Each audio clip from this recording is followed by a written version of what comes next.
Greetings, duelists, and welcome to another deck report. Noise disclaimer, this is going to be very loud for some people, so you might want to turn down your volume. I'm giving you this piece of advice before you keep watching the video and go on into the comments bringing that up because I am aware of it. I am on a webcam at the moment, so please bear with me until I can get OBS to fix this shit together.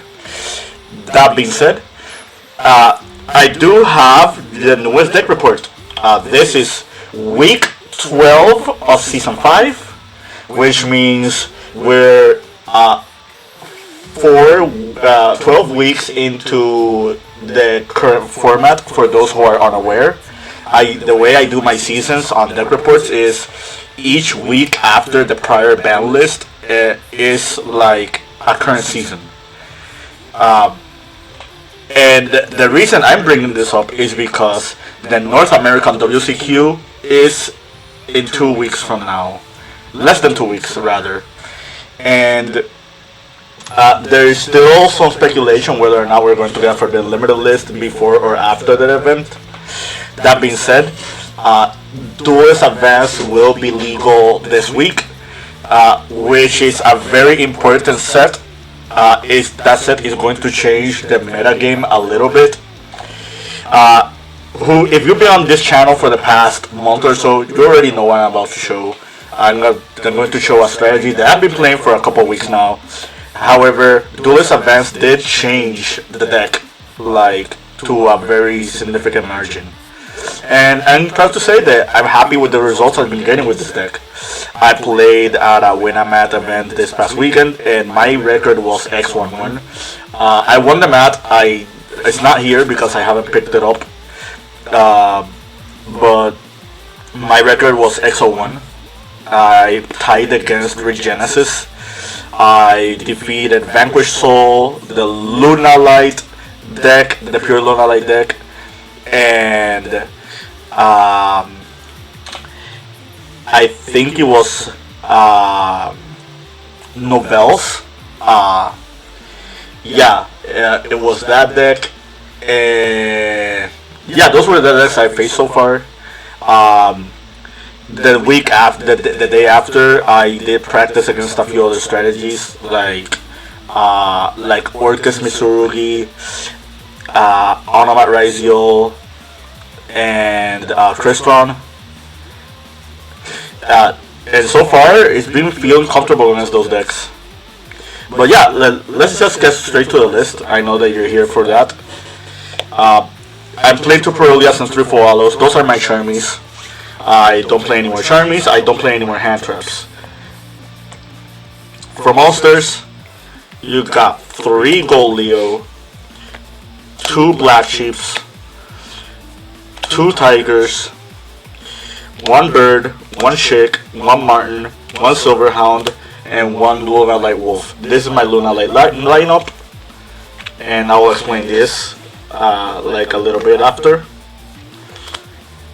Lacrima Engraver, I'm still on the Fiendsmiths. I'm still on the Mitsus. I did cut Futsu from this list, but outside of that, it's the same ratios. I'm still playing the Nitroid Serpent as well. 3 Masquerade, 3 Pre-Preps, 3 Goods, 3 Prayers, 2 Tankies. That puts us at 14 1-card spell starters.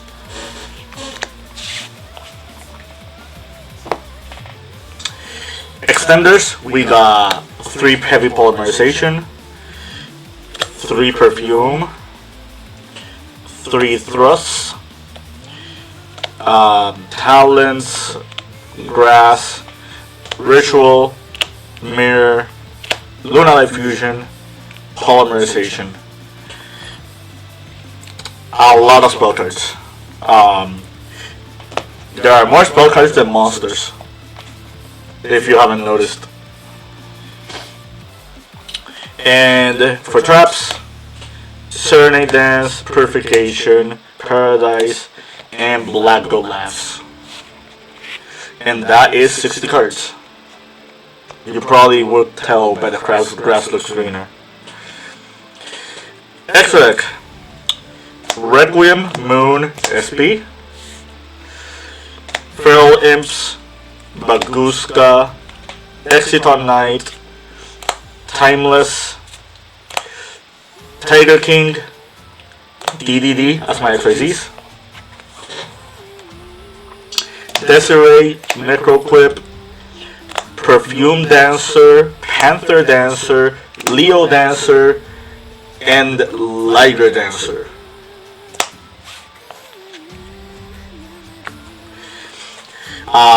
I don't have a side deck for you guys today, but you can just pretend like there are some staples in here.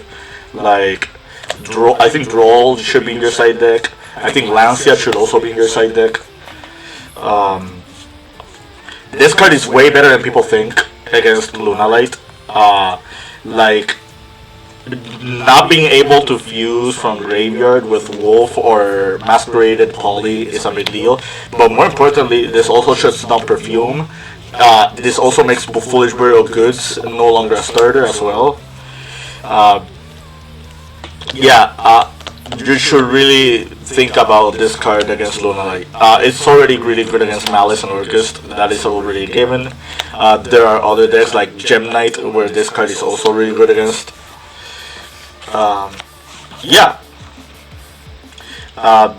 The other cards that you can think about is like stuff like Ash Blossom, Nibiru, other Charmies, so on and so forth. Let's get straight to the list. So compared to last profile that I've done on this deck, the Lunalight ratios are now swapped. Like, I dropped Kaleidoshik to 1. I still keep the Emerald World. I dropped Tiger to 2. Black Sheep is now at 2. And the reason for all of this is because of Gold Leo and because of Silver Hound.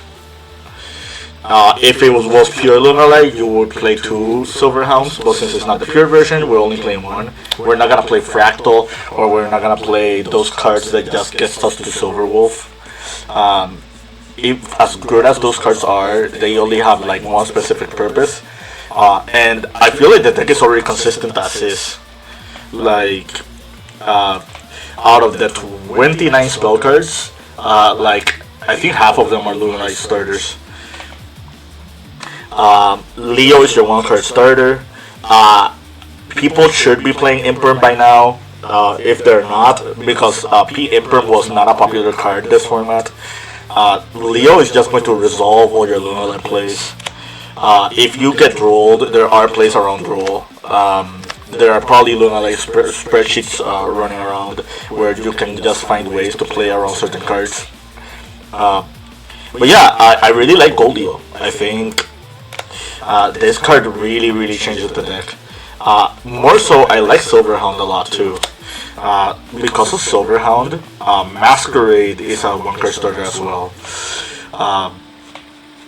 And I really like Masquerade.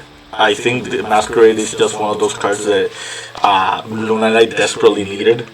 Not only does it foolish a Lunalight, which it kind of jump starts a lot of your plays, but like you can keep doing it every single turn, and the ability to turn Poly into Miracle Fusion is really strong. Oh, and the really cool thing is the ability to grab that Poly doesn't have to be with if you fusion someone by Poly. You can fusion someone with another card, and it kind of makes the Masquerade turn like online and like kicking with the Poly. But yeah, there are a lot of combos in this deck now. A lot of strategies to look into.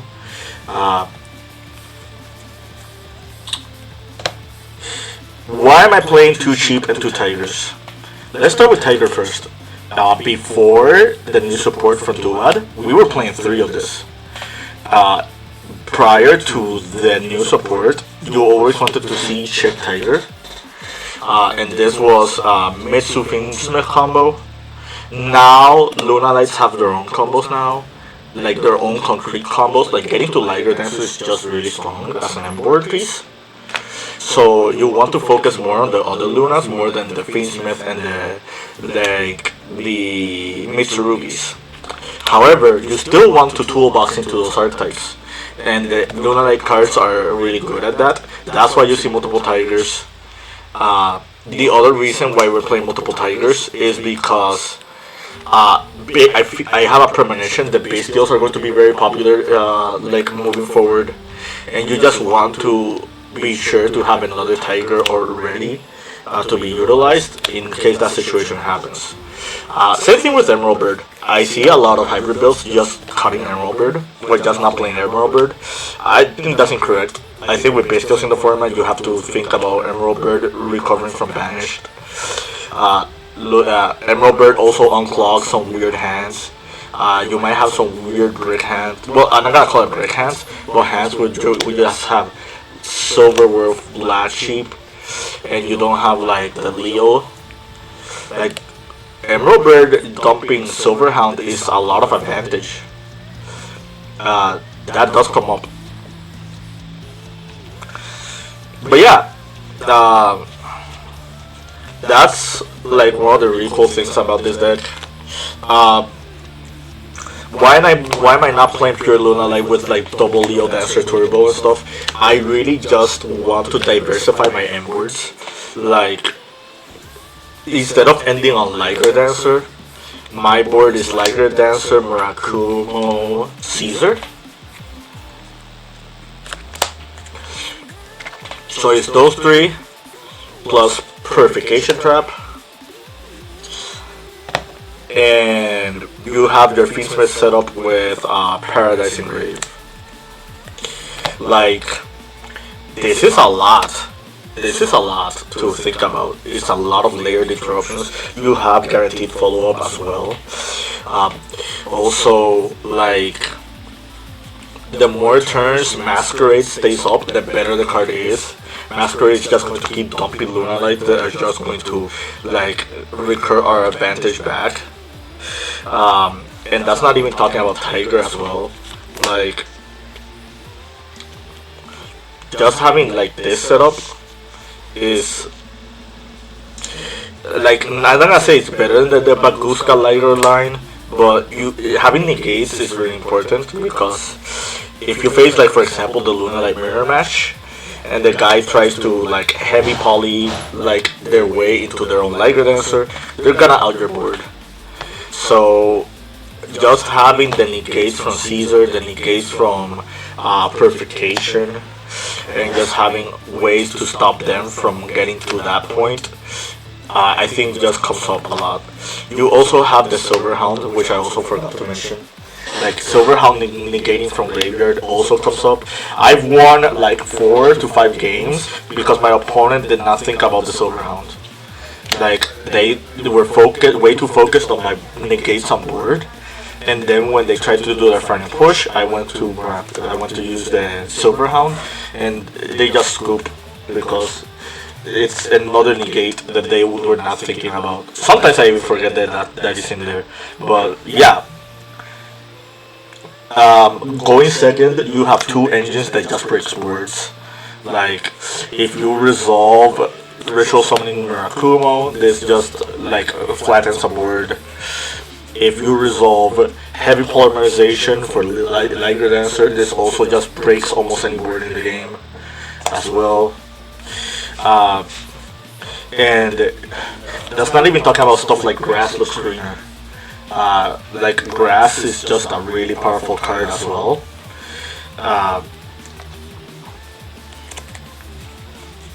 You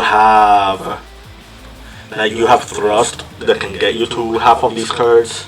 You have Pre-Prep and like Prayers that also becomes breakers as well as starters. Thanks to Black Goat, Foolish Goods is also a breaker. I will be very honest with you, I'm not a fan of Foolish Goods as a card, but the fact that you have a card that just shuts down Liger Dancer and shuts down other stuff, like for example Great Magnus, And yes, I'm bringing up Great Magnus. Stay tuned for my other deck report and another video. I am going to talk about that deck because I think a lot of people are sleeping on that. Yeah, you just have enough resources to play with your opponent. That's why you don't see that many hand traps. With 29 spell cards that all have really strong utility, I think you might be good if like at least one of them resolves. Like, let's say for example, your opponent has like the typical Raizio Mitsurugi board, and you have Talents and Heavy Poly, which are both 3-0s. Like, all of a sudden, like, your opponent has to negate Heavy Poly. There's no way he's letting them go through. The more Heavy Poly resolves, like, the Liger Dancer just puts in a lot of pressure. So, if they negate this is not once per turn. It's not even once per activation or anything. So even having more copies of this is really strong. Having Thrust that search this is also really strong. Having Thrust to search Grass is also really strong. Like, I resolved Grass twice this weekend. Once for 31 cards and once for 20 cards. And both times I resolved it, it just was a blowout. I did open it a lot more times, but there were some times where our opponent had the Ash Blossom. Against a Mitsurugi Orchest opponent, I forced a Crescendo out of him with this card, which made room for me to activate Heavy Poly. Sometimes you have to make plays like that. But yeah, I think the deck is pretty straightforward. I'm only playing one Liger Dancer because, I want to diversify my boards. I want to open more of my options. Two cards that I haven't summoned a lot are Tiger King and Timeless. These might get swapped out. I'm not sure yet. I just wanted the utility. I really like Exciton Knight, not only because it can break words, but this is also a Fiendsmith card, like an honorary Fiendsmith. So yeah. Baguska is pretty much obvious. Is in case you get forward or drolled, and you have to force to make a half word. Self-explanatory. I hot take. I think this card will probably get forbidden on the next list. It's just like one of the more obvious options. No IP. I know SP is a weaker end board than IP. But I don't want to dedicate my extra into something like that I have to play very specifically into. The deck does spam out a lot of bodies, so it's very easy to make IP as part of your M-board. Another M-board card that I thought about is Dino Hondo. That is another really good one. But yeah. If you're playing Lunalight, please play Panther Dancer. Like, you don't want to be caught in a situation where you do need it and not have it. This also makes quick OTKs against your opponent if you pair this up with Perfume Dancer. So I felt like bringing that up as well. Yeah, that's it for this deck report. Stay tuned. More videos coming soon. DUAD format is going to be very interesting. Nats is going to be, for all intended purposes, a very interesting format. Like, I as much as I practice for it, there are way too many decks I kind of want to keep an eye on, and it kind of sounds weird because like the format should be defined by now, but DUAD changes a little bit more than what people think. Like, I don't think Raizio, Mitsurugi, and Malice are like the go-tos of the format anymore. You now all of a sudden have more options, and that's not even talking about Orchest and Gem Knight, which came out in Battles of Legend. Yeah, keep practicing and keep dueling.